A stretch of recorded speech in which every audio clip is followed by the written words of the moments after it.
If it looks like we were scared to death, like a couple of kids just trying to save each other, you should have seen it in color.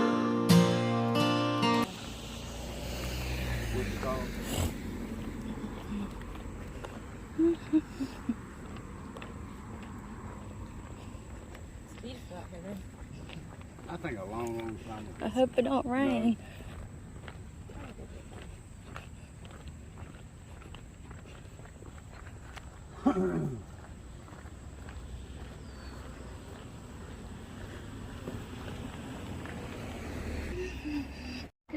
Parliament sent an architect with Governor William Tryon when he came to America in 1764 and said, you got to pick a town and make it the permanent capital, and you have to build a public house, because we didn't have a public house either.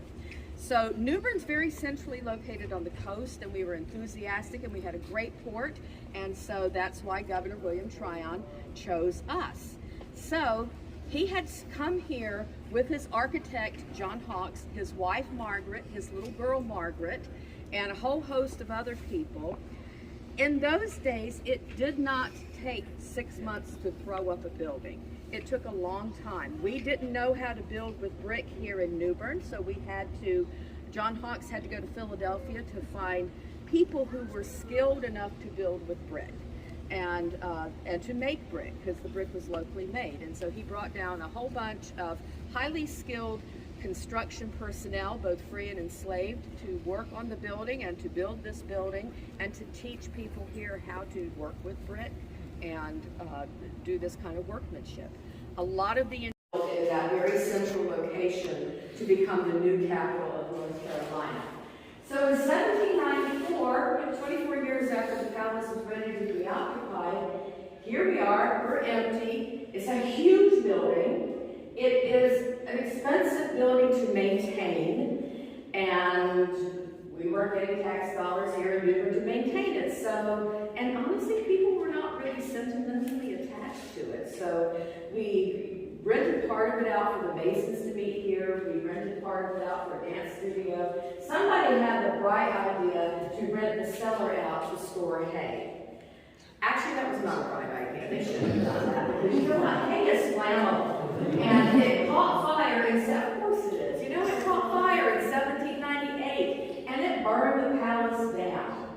And we're not exactly sure why it caught fire, but it did. It's hay. So everybody was like, well, gosh, isn't that just the saddest thing ever? Well, we'll just take the bricks from the palace and reuse them elsewhere, and all the glass and the fragments of the Belgian marble floors here in the entranceway. We're just going to pile that into the cellar and pave over it and extend George Street all the way to the river. And now that gives us land to build up a full neighborhood around here. And fast forward into the 20th century, George Street had become Highway 70 East. So if you were driving to Morehead City in 1949, you would be driving right over the cellar of the palace and the two original foundations.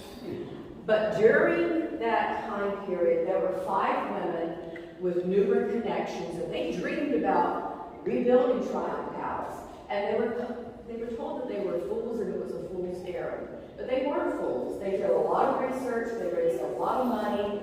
Recording. And have a seat on the window seats if you like. And we do ask everyone to please stay back in the carpet. If you're welcome to have a seat on the window seats. My feet don't work.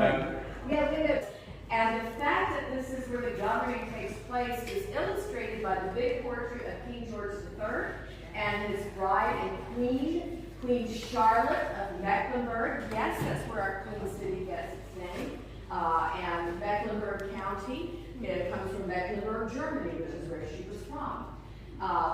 If that wasn't enough royal portraiture, then over here is King George I, and he is the great granddaddy of all the King Georges, the first of his line.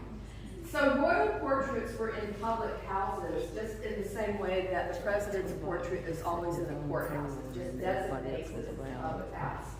Go out here. I've been in Charlotte.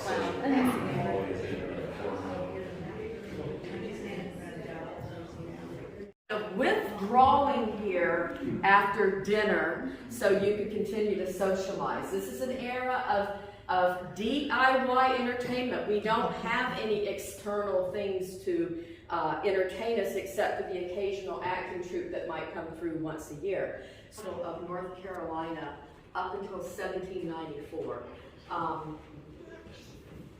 1794 is about 24 years after the palace was built, and they built the city of Raleigh because so much more power and people were in Salem and Charlotte and Salisbury and towns like that, that they wanted to have an easier capital to get to.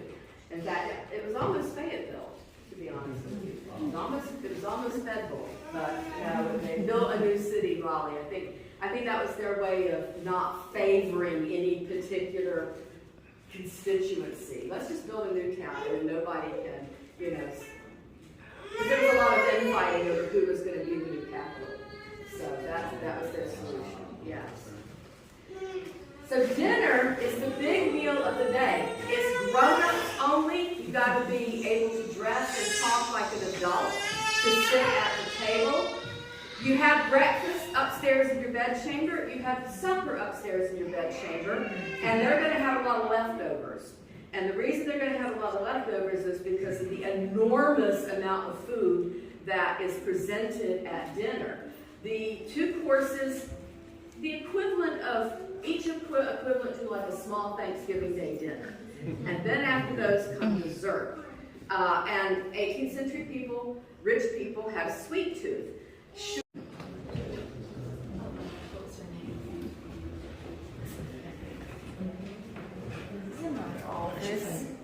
This was a nice office. It's a nice office.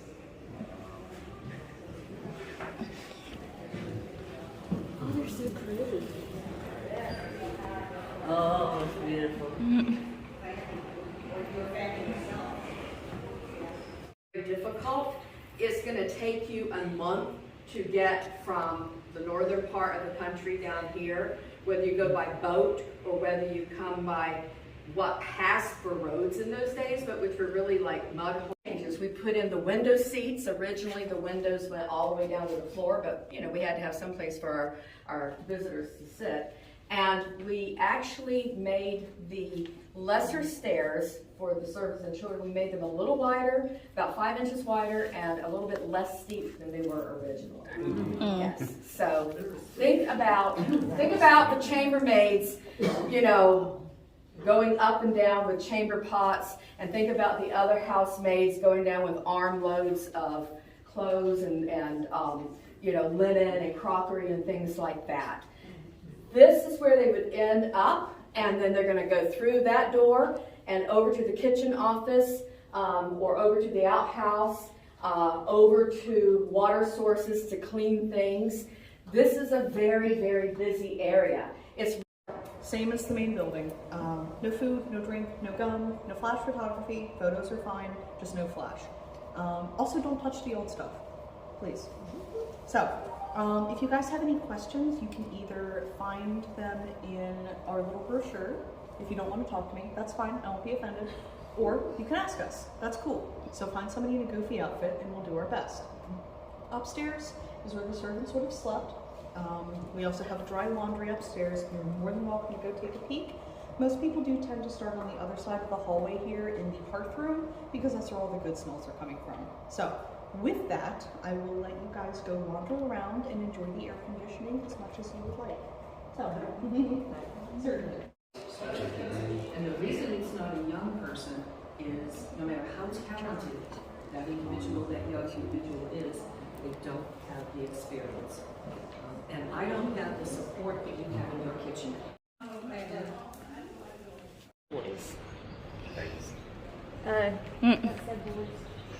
I'm gonna have a good vlog tomorrow.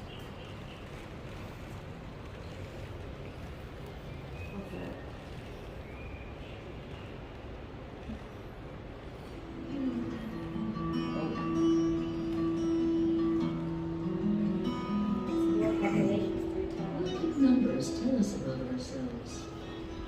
The U.S. Constitution requires that we count every person every 10 years. Out of the endless names collected in each census,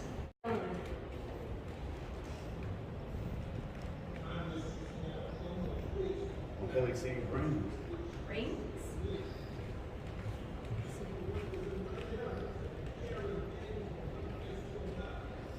Charlie. That's like a big room. Could you imagine cooking soup? Deep detail. Could you imagine cooking soup in that pot? That'd be a good soup pot. Or chicken pastry? Mm. Mm.